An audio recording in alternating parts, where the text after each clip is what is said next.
Napanood niyo na po yung movie na Left Behind. Yung makaluma, hindi yung Nicolas Cage na Left Behind yan. Naalala ko po nung bata ako, when we have, pag may mga missions exposure sa community, evangelism explosion, pinapanood yung movie na Left Behind eh. Merong Tagalog nun, hinugot sa dilim. So maraming idea ang mga Kristiyano. Ano bang mangyayari pagdating ng end times? So hindi ko po pinopromote na ayun yung aking theological stance sa sa apocalyptic na sa eschatological stance. Ginawa ko ng example. But if you think about the second coming of Jesus, what thoughts or feelings rise in your heart? Kapag naisip nyo po, or pag pinag-usapan yung patungkol sa pagbabalik ni Jesus, second coming, yan, apocalyptic na mga messages, what thoughts or feeling rise in your heart? Throughout history, many have tried to predict the timing of the second coming of Christ. Marami pong nagsabi, pipredict nila, gantong taon darating na year 2000, millennium bag, at kung ano-ano pang mga idea patungkol sa pagbalik ni Jesus. Also, yung mga wars na nagaganap sa mundo, yan, sa Pilipinas, sa buong mundo, at sa kung saan-saan pa man, mga disaster, mga global unrest, and other signs na akala nila yun ang nagsisignal na magsasabi na malapit nang dumating si Jesus Christ. Tama rin naman, pero mamaya may babasahin tayong bersikulo patungkol po ron. Some people look at this recent conflict in the Middle East it is a global impact dahil po tumaas yung bilihin, tumaas ang presyo ng langis, at matinding gera po yung nagaganap doon. Everyday may mga sumasabog na missile o kung ano-ano pa mga pasabog ang nandoon. Some people claim that this is a sure sign that Jesus is about to return.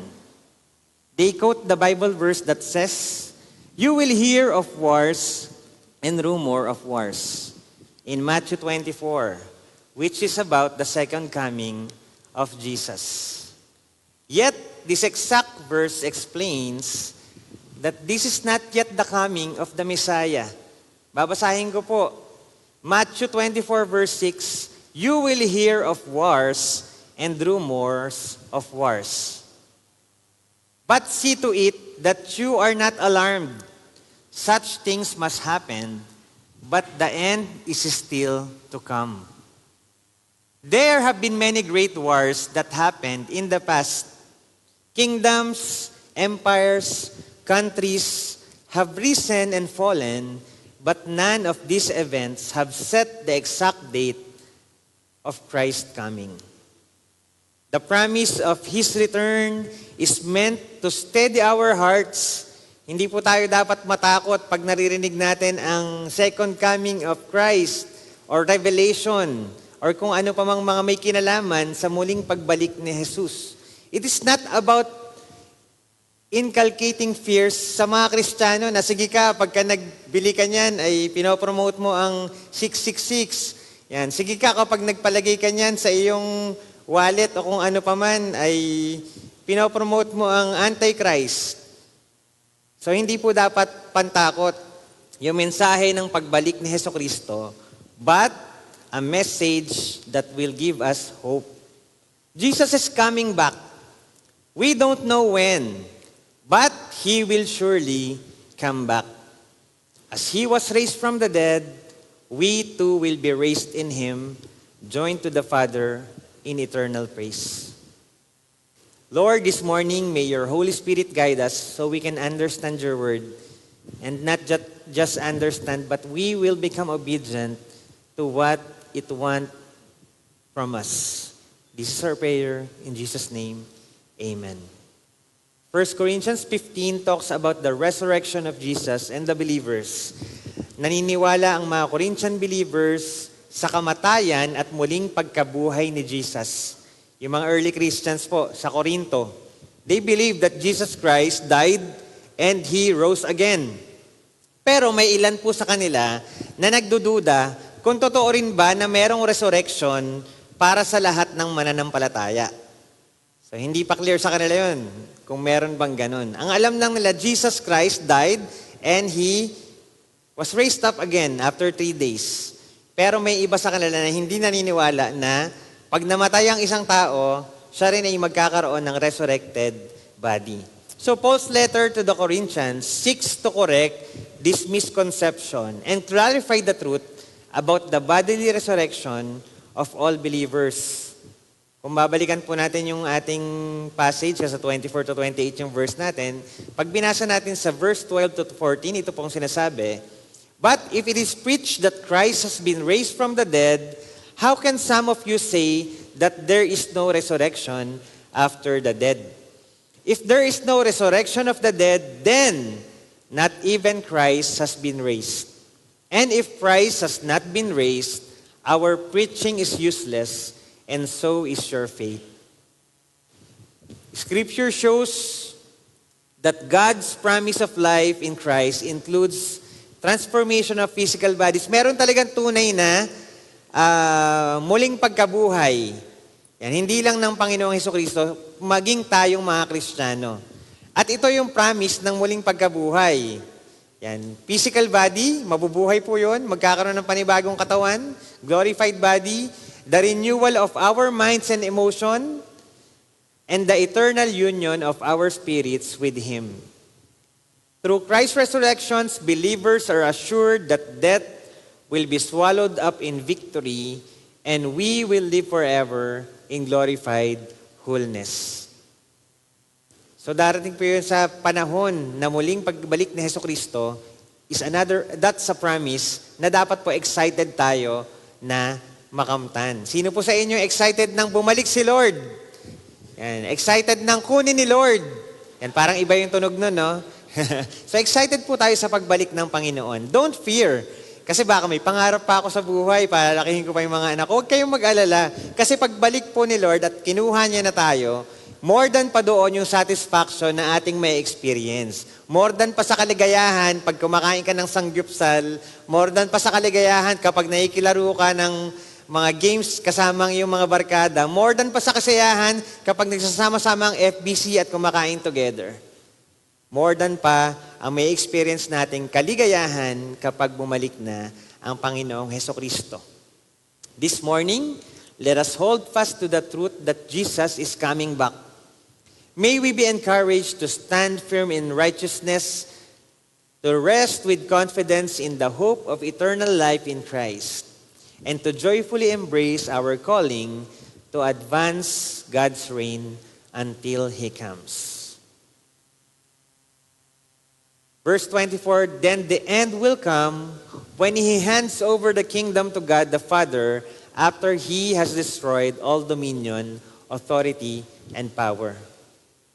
When we were still young in our faith, we are often excited to learn about the beginning of everything. Tama po yan? Sinong laking Sunday school?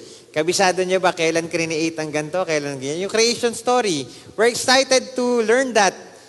Even yung mga bata, their first Bibles includes this kind of images kung paano create ng Panginoon ang lahat ng bagay. But as we grow deeper in our Christian life, our interest shift toward the end of time. Yung mga lumalalim sa kanilang mga theological studies, pinag-aaralan. Yan. Ano bang mangyayari at the end times? Ano bang mauuna? Ganto ba? Ganyan? Pre-trib ba? Mid-trib ba? Post-trib ba? At mga iba't iba pang mga ideas patungkol sa pagbalik ng Panginoong Hesukristo.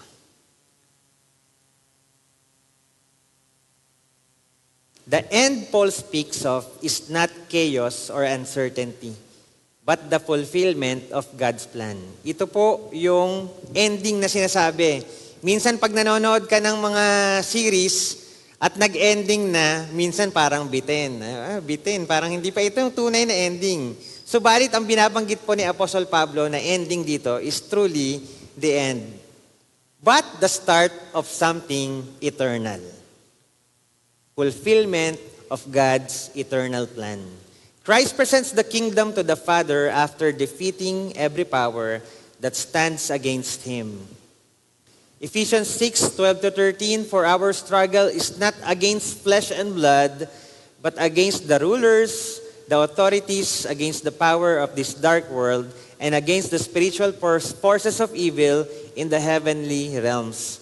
Therefore, put on the full armor of God, so that when the day of evil comes, you may be able to stand your ground, and after you have done everything, to stand. We are surrounded by evil in this world. Not just evil people, but the unseen powers of darkness that seeks to pull us away from God. Ano po ba itong mga evil na ito na naglalayo sa atin sa Panginoon? May naisip ka ba? Evil na naglalayo sa'yo mula sa Panginoon. It can be temptations that lead us into sin. It can be lies that distort God's truth, or pride that blinds us, or fears that weaken our faith. These are not just merely human struggles, but spiritual forces working to distract, discourage, and destroy. That is why Paul urges us to put the full armor of God, so that when these attacks come, we can stand firm in righteousness, shielded by faith, and strengthened by the word of God. It is indeed difficult to live a righteous life in this world. Mahirap po bang mamuhay ng matuwid? Opo, mahirap po, no? Kasi kahit sa bahay lang natin, sa loob ng isang araw, marami tayong nagagawang hindi masyadong kaaya-aya. Yan. It is difficult, yet it is not impossible to walk in righteousness. Mahirap mamuhay sa matuwid na daan, pero hindi po imposible. For God has given us His Spirit to dwell within us, and that Spirit will work in and through us. The Holy Spirit empowers us to resist temptation, strengthens us to stand firm in truth, and guides us to live in obedience to Christ. What we cannot accomplish by our own strength, we can live out through the power of the Holy Spirit, who enables us to reflect God's righteousness even in the midst of a broken world. Kung sa trabaho mo ay talamak ang korupsyon, merong pandaraya, merong panlalamang, kahit sa eskwelahan po ng mga estudyante, minsan meron ding korupsyon, may pandaraya, may panlalamang, mahirap po talagang tumayo sa paninindigan at pananampalataya. Kung sa office mo uso ang nangungupit ng oras, ibig sabihin, hindi mo nilalag ng tama yung oras mo, sasabihin mo sa office mate mo, oh, pre, pakiano nga yung, hindi ko alam kung ganun pa ba sa mga office ngayon, biometrics na, medyo mahirap ng dayain, maliban paputol mo yung daliri mo. Pero may mga paraan po para mandaya ka pa rin sa iyong opisina. Sa eskwelahan, maraming paraan para mandaya, manglamang ng kapwa. So mahirap tumayo nang merong paninindigan sa iyong pananampalataya. And kung nagtatrabaho ka sa isang aspect ng business or ng trabaho na alam mo na maraming mali doon, maraming kasalanan, mahirap pong mag-stand on your own. Pero po, hindi imposible na magawa nating manindigan sa katuwiran at kabanalan dahil nasa atin ang kapangyarihan ng Diyos. Yan. Nung ako po'y bata-bata pa, kukunin ko dapat pong kurso ay political science Yan, sa PUP. Kaya lang di ako pinayagan ng mga kapatid ko, baka raw maging nakikibaka sa kalsada. Pero, siguro gusto ko bang maging politiko o kung ano man, gano'n. Pero iniisip ko ngayon, siguro kung nandun ako sa linya na gano'n, naging politiko, medyo mahirap po maging Kristiyano na ikaw ay politician. Kasi alam mo na merong talamak na kalakaran na hindi tama. At kapag ikaw yung kumontra doon, baka hindi ka maging successful doon sa iyong career na gustong tahakin. Subalit tayo po ay naniniwala na hindi po lahat ng politicians ay pare-pareho. Meron pong ginagamit ng Panginoon para mag-implement ng panibagong pamamaraan na hindi po yung common na stereotype natin sa mga politician who are corrupt, na nagpapayaman lang at kung ano-ano pa. So we must seek God's righteousness in every career, in every job, in every place we are sent by God. We must live in righteousness. Every act of obedience, every choice for holiness, every stand of truth is part of Christ's greater work of establishing His reign. Hindi po imposibleng mamuhay ng matuwid dahil under tayo ng rulership ng Panginoon. The world may be dominated by corrupt systems and authorities that seem overwhelming, but these things are just temporary. Christ will destroy them, and only righteous will remain. So Paul's word calls us to steadfastness, to pursue righteousness with confidence that we are living for the kingdom that Jesus will one day hand over to the Father. So lagi po nating pinag-aaralan sa simbahang ito yung kingdom of God, no? Kaharian ng Diyos na nandito na pero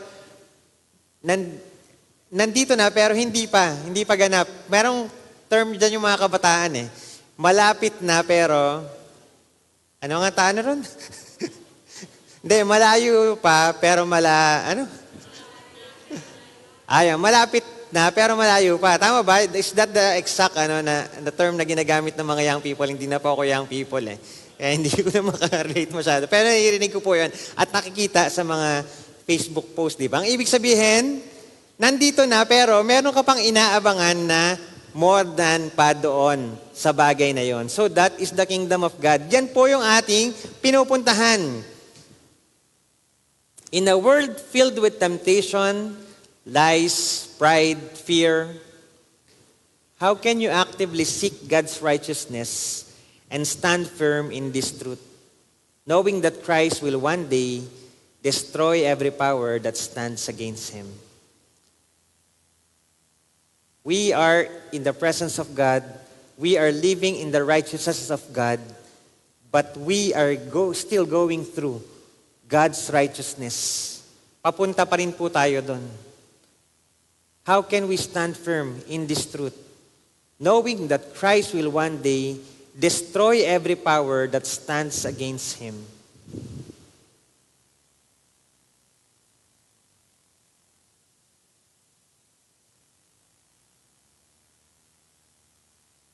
When we see the corruption of this world, kapag nakikita natin na yung ating mga buwis ay parang walang napupuntahang maganda, ang mga kalsada ay baku-baku, ang mga lugar sa Pilipinas ay hindi umuunlad, huwag kang mag-alala. Because there will come a time when God will destroy every evil, every corrupt things here on earth. And everything will be perfect in His proper time. Verse 25 to 26, for He must reign until He has put all His enemies under His feet. The last enemy to be destroyed is death. Every enemy of God, whether spiritual powers, sin, or death itself, is being brought under the authority of Jesus. His resurrection is the guarantee that He reigns now and will continue to reign until every enemy is defeated. For believers, this means our hope is secure because it rests on the living Christ who has already conquered the grave and is steadily advancing His victory until the very last enemy fall. So sabi po rin kanina, di ba, kung hindi nabuhay si Jesus mula sa pagkamatay, baliwala po yung ating ipinapangaral. But we know that Christ was raised from the dead. Kaya alam po natin ang ating pananampalataya ay tunay. Secure tayo sa ating pinapanampalatayaan na si Jesucristo ay Diyos at ating tagapagligtas. Sabi dito po, no? Sabi sa verse 25, no? For He must reign until He has put all enemies under His feet. Saan po ba nanggaling yung mga enemies ni Lord? And sino ba yung mga enemies ni Lord? Tignan mo yung katabi mo, baka enemy yan ni God. Yan, mukhang hindi naman. Pero sabi po sa Romans 5:10, ito po ang sinasabi, "For if, while we were God's enemies, we were reconciled to Him through the death of His Son, how much more having been reconciled, shall we be saved through this life?" So we were once enemies with Christ. Tayo po yung binabanggit pa, isa tayo sa mga enemy who must be destroyed and who must be defeated. And we were dead in our sins because Christ lifted up us. Through His blood, we have received grace. Colossians 1:21-22, "Once you were alienated from God and were enemies in your minds because of your evil behavior. But now He has reconciled you by Christ's physical body through death to present you holy in His sight, without blemish and free from accusations. Therefore, we were once enemies of Christ, but because of His grace, we were reconciled through the death and resurrection of Jesus Christ. If God reigns in you, then you are no longer an enemy of God, but a beloved child of God." You are a beloved child of God. Let Christ dwell in your heart. Through Christ, you are not only forgiven, but also restored. Kung may mga pinagdaanan kang negative sa iyong buhay, na nag-form sa iyong pagkatao, kaya ganyan ka ngayon, God can change you. God can transform you. You will be free from accusations. May ginawa kang mga kasalanan in the past. Hindi ka mapatawad ng mga ginawan mo ng kasalanan niya, but God can forgive everyone. Gaano man kabigat ang kasalanan nating nagawa sa Kanya. Kung magiging sincere po yung ating paghingi ng tawad at pagtanggap sa ating Panginoong Jesucristo, we will be clothed in righteousness and destined to share in His eternal life.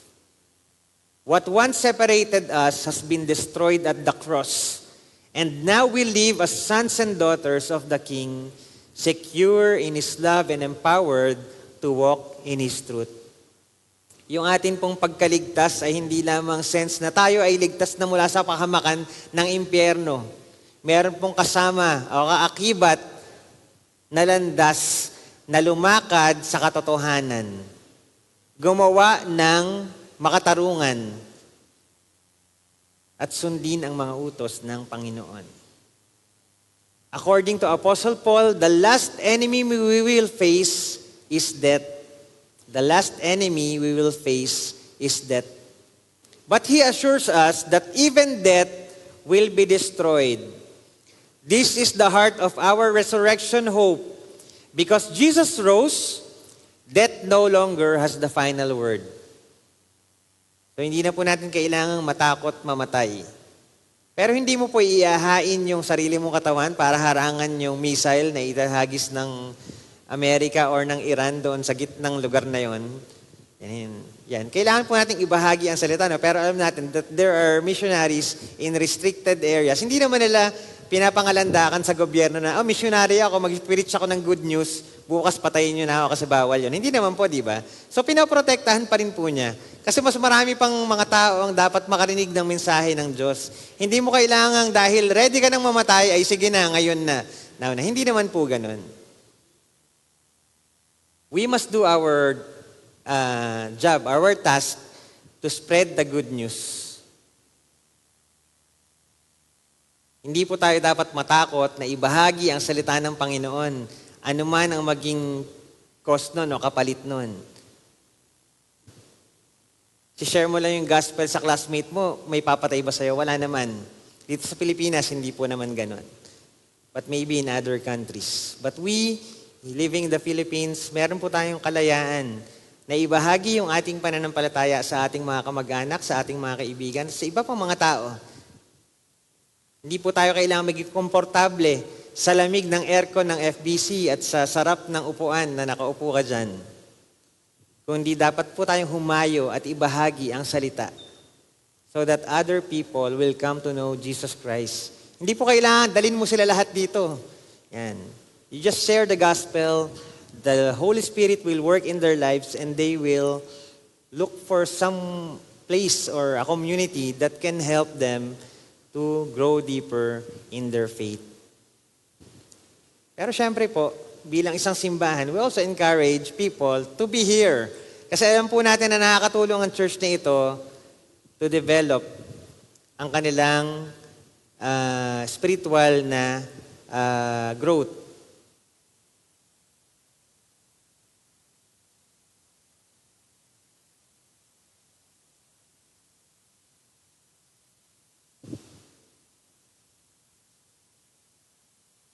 So we have this resurrection hope through Jesus.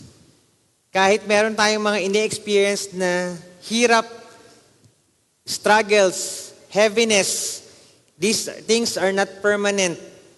Sino po rito may pinagdaraan ng life challenges, katulad ng matinding karamdaman, problema sa pamilya, kakulangan sa financial, emotional baggage, or spiritual struggles? Hindi po mananaig ang mga ito dahil lahat ng yan ay wawakasan ng Panginoon. Maybe not here in earth, hindi yung buhay natin dito. Hindi ko po sinabing hindi mananaig, hindi mo na may experience.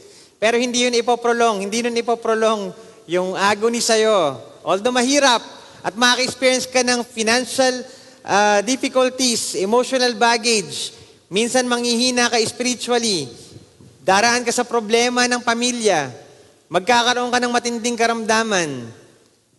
But in the end, these things will be taken away by God. Maybe not in our lifetime, not our life here on earth, but surely when we get to the Father, we will share in the victory of Christ's resurrection. The resurrection of Christ promises that one day, death itself will be swallowed up in victory. And we will share in eternal life with Him.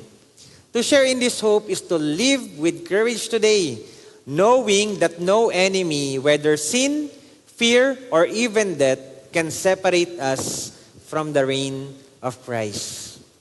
His victory is our assurance, and His resurrection is our hope.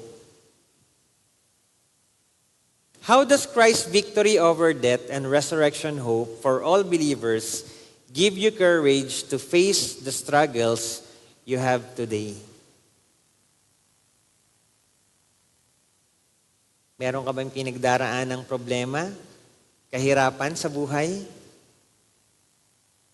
Paano ka na-encourage sa tuwing nalalaman mo na si Jesus ay namatay para sa iyo, siya ay muling nabuhay, at ikaw, bilang mananampalataya, ay muli ring mabubuhay pagdating ng panahon na kunin na ng Panginoon yung ating physical na katawan.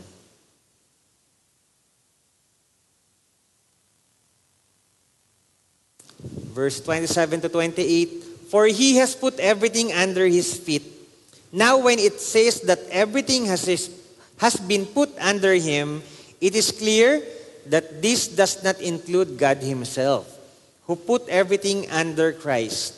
When He has done this, then the Son Himself will be made subject to Him, who put everything under Him, so that God may be all in all. These verses shows us the ultimate purpose of Christ's reign, the complete submission to the Father, so that God's glory will be proclaimed. Christ's victory over all powers and authorities is not for His own gain, but so that the kingdom may be handed back to the Father in perfect order. This reveals the humility of Jesus. Though He reigns over all, He willingly subjects Himself to the Father, showing us the model of true service in God's kingdom. Mark 10:45, For even the Son of Man did not come to be served, but to serve and to give His life as a ransom for many. Jesus is our model of service. He served not to elevate Himself, but to humbly submit to the Father's will. giving his life so that others might be saved. His example shows us that true greatness is found not in seeking recognition or power, but in laying down our lives for God's glory and the good of others. So yung sincere po na pagsiserve, ginagawa mo yung pagsiserve mo, hindi po para itaas ang iyong sarili. And meron po ba kayong alam na gano'n, yung serve siya ng serve? Kasi gusto niya na makita na siya ang magaling, at pagdating ng panahon, siya yung inaangat. And marami pong ganong pagkakataon, no? Hindi lang mga politiko ang ganon. Serve and serve kunwari, pagdating ng eleksyon, syempre sikat. And kahit po sa mga normal na taong katulad natin, normal na mga Kristiyano, sometimes may maling motivation to serve para makita na nandun sa itaas, nandun sa likod, nandun sa gilid, o kung saan pa mang pwesto siya uupo. To serve for God's kingdom is to follow Christ's path of humility and obedience, offering ourselves as instrument of His reign, so that in the end, God may be all in all. We serve God, we serve His people, so that God will be glorified.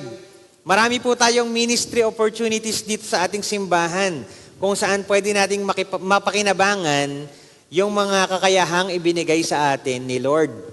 At makapaglingkod po tayo sa Kanya. But our motivation to serve must be pure and humble, not to lift up ourselves or show others that our presence in this church is important. But we do serving to glorify God and to fulfill His calling for us. Service is not about recognition or position. It is about obedience and love. When we serve with the right heart, we reflect the humility of Christ who submitted Himself to the Father so that God may be all in all.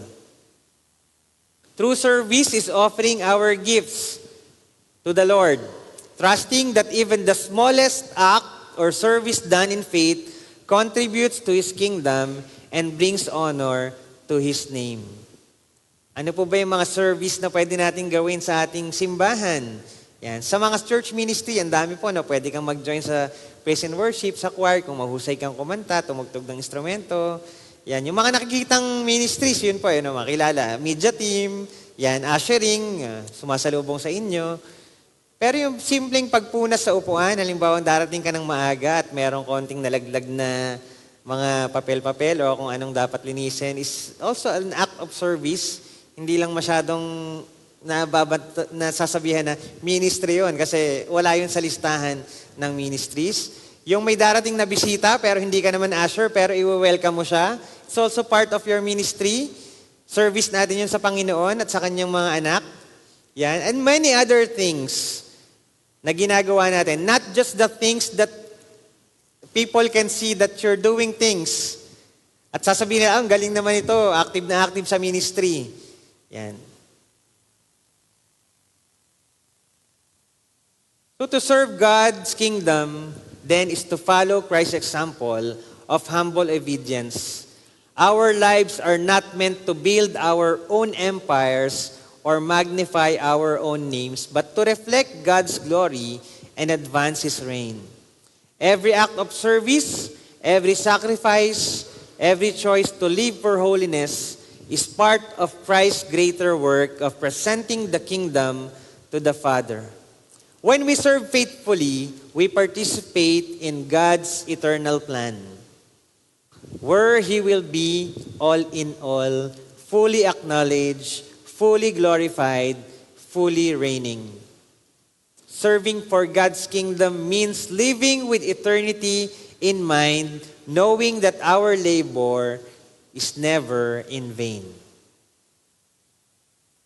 How does Christ's humility lead you to serve God's kingdom with the right heart and motive?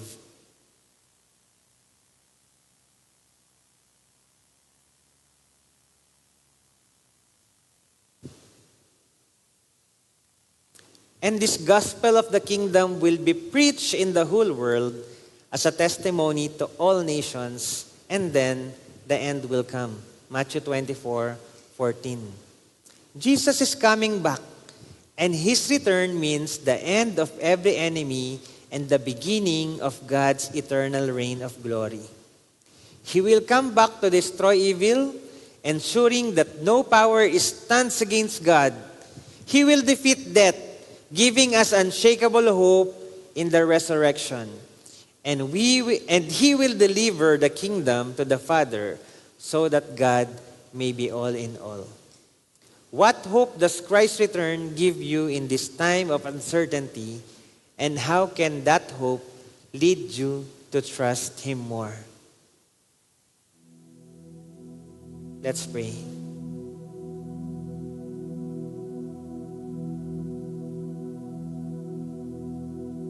Lord, we trust in your promises. We believe in your power.